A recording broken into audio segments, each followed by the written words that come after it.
السؤال ده بيسألني لو أنا رحت المدرسة وقدمت لابني هعمل إيه بعد كده في الدروس وبقية الخطوات، وهعرف المدرسين إزاي ومواعيد الامتحانات. بص، كل الكلام الظريف دوت سهل جدا يتعرف إزاي. أنت أول ما بتدخل المدرسة خلاص بيقول لك ساعتها لو أنت عندك امتحانات جي بي إي، يقول لك والله امتحانات الجي بي إي بتاعتك أو امتحانات الكورترز بتاعة المدرسة بتبقى أيام كذا وكذا وكذا. بعض المدارس بتقول لك الأيام دي وحضرتك بتحضر فيها، أو ساعات بتاخدها أونلاين، بتشتغل أونلاين لو أنت هوم سكولينج، او ساعات بقدر الامكان بعض المدارس تقول لك والله ما تحضرش اصلا ويدوك درجات الجي بي اي بمنتهى السهوله من غير ما تحضر اونلاين. وبالتالي عندنا different ways بالنسبه لامتحانات الجي بي اي.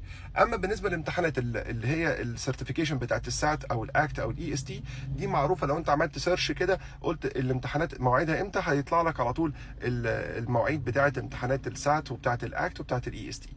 بالنسبه للمدرسين، انا انصح دايما كل ولي امر انه يشتغل مع المدرسين الاونلاين مش الاوفلاين. ليه؟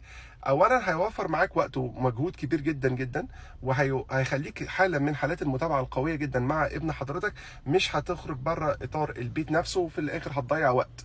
بلس كمان ان انت هتخلي ابن حضرتك دايما انت فوكس عليه، بحيث تبقى فاهم كويس جدا هو بيعمل ايه مع التيتشر بتاعه والتيتشر بيشتغل معاه ازاي. طبعا معظم المدرسين المشهورين جدا والشطار قوي عاده بيشتغلوا اونلاين. الاوفلاين قليل جدا لما تلاقي مدرس كويس وبيشتغل اوفلاين، وانا ما بنصحش بيه حتى لو هو كان شاطر المدرس دوت. ليه؟ لان ساعتها ابن حضرتك هياخد مواصلات ساعه رايح وساعه جاي، هيضيع وقته. ما بيبقاش فيه بعض المدرسين الافاضل اللي هم شغالين اوفلاين ومدرسين مشهورين والكلام ده ما بيبقاش عندهم تقييم حقيقي للطالب، فبالتالي بيأثر بالسلب على انك تعرف مستوى ابنك هل زاد هل نقص ما اعرفش ايه. فده هيأثر بشكل مش حلو على الطالب ابنك او بنتك. وبالتالي لا، انا وجهة نظري اي طالب يشتغل اونلاين امريكان. طب انا اعرف المدرسين ازاي؟ على السوشيال ميديا كتير. بس اهم حاجه وانت بتختار المدرس، تختار المدرس اللي بيشتغل حصه في الاول كومبليتلي فور فري، عشان يوضح لك الكورس بتاعك هتاخد ايه وهتعمل ايه وهتسوي ايه، وفي الاخر يبقى عندك الحكم في ايدك. فما تدفعش فلوس يمين وشمال لتيتشرز كتيره، في الاخر تلاقي نفسك دخلت في كورس وما استفدتش منه، بعد كده دخلت في كورس ثاني وما استفدتش منه. طب ايه لازمته؟ لا، يبقى عندك مثلا تيتشر ماث عندك 1 و2 و3 و4 و5 زي ما انا بعمل بالظبط.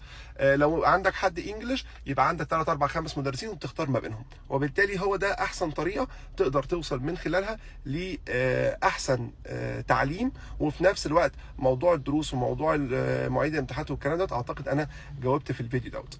واشكركم جدا جدا على الكومنتات الجميله دي، وبجد انتوا بتفيدوا بعض. فاي حد عايز اي حاجه انا تحت امركم، وهفيدكم بشكل كبير جدا في المعلومات الخاصه بالدبلومه الامريكيه. اشوفكم دايما على خير باذن الله.